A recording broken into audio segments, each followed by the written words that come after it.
এই যে মিডিয়াতে যে আসতেছে যে চট্টগ্রাম পানির মধ্যে ভাসছে এরকম বিষয় নাকি? ওটা তো বাড়ি বৃষ্টি হয়েছিল তার জন্য।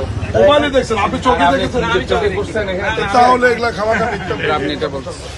সামাজিক যোগাযোগ মাধ্যমে যে আসছে যে চট্টগ্রাম পানির মধ্যে ভাসছে, আপনি চোখে কি দেখছেন?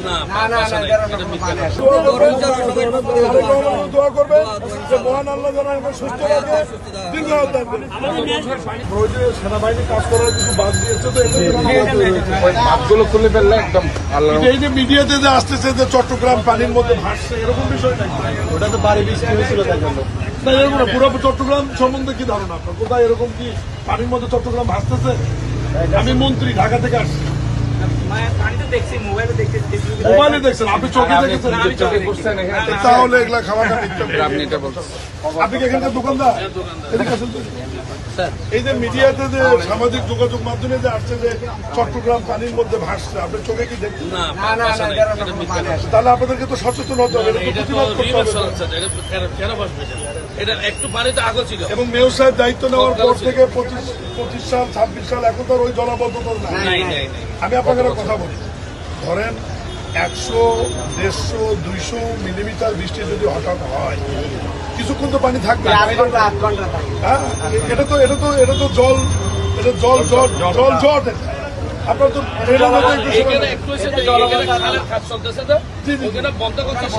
ওটা আমরা উইথড্র করি।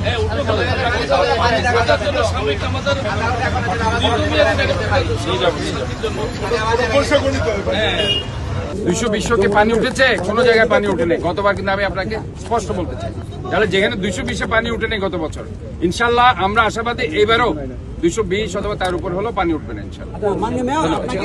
আর উনি যেটা বলেছেন, হেভি যদি আল্লাহ তাআলা যদি এখানে এটা তো ন্যাচারাল ব্যাপার, প্রাকৃতিক দুর্যোগ যদি হেভিলি হয়, তাহলে সেই ক্ষেত্রে তো কারো হাত নেই। ওই যে জামাল খান বাদ দেওয়া হয়েছে, বললাম তো যেখানে যেখানে বাদ দেওয়া হয়েছে সংলগ্ন অংশে কিছু জলজট হয়েছে, যার কারণে এটা হয়েছে।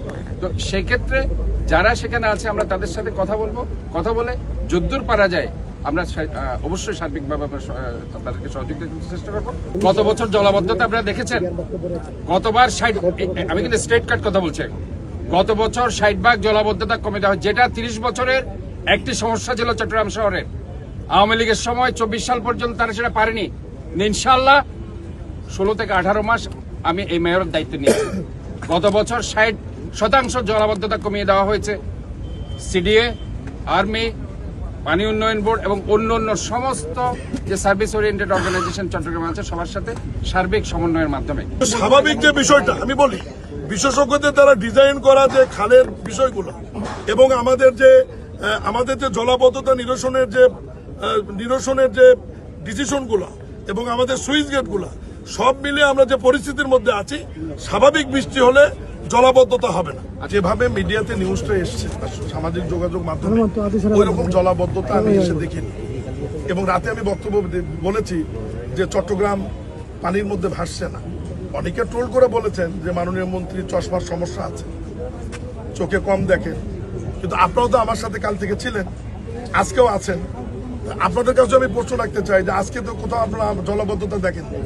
এখন প্রশ্ন এটা হতে পারে যে প্রবর্তকের মোড় সহ কয়েকটি জায়গায় হঠাৎ বৃষ্টি হবার কারণে, এটা তো একটা স্বাভাবিক ধারণা, আপনাদের সবারই স্বাভাবিক জ্ঞান থাকার কথা যে হঠাৎ করে এরকম মহানগরীতে 80, 85 বা 90 মিলিমিটারের ভারী বৃষ্টি যদি হয়, স্বাভাবিক কারণেই এই পানিটি সরতে একটু সময় লাগবে।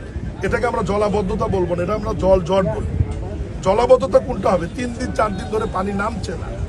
আর যে 3টি পয়েন্টে সামান্য একটু পানি আটকিয়েছিল, ওখানে আমাদের কাজ চলমান আছে এবং সংশ্লিষ্ট যারা আছে সবার পক্ষ থেকে অন্ততপক্ষে মহান আল্লাহর ইচ্ছায় আমি চট্টগ্রামবাসীকে এইটুকু আশ্বাস দিতে পারি যে আগামী বর্ষা মৌসুমে 24 সাল বা তার পূর্বের অবস্থায় আর ফিরে যেতে হবে না, জলাবদ্ধতা থাকবে না। তবে বেশি ভারী বৃষ্টি হলে জট হতে পারে, সেটার জন্য 2-3 ঘন্টা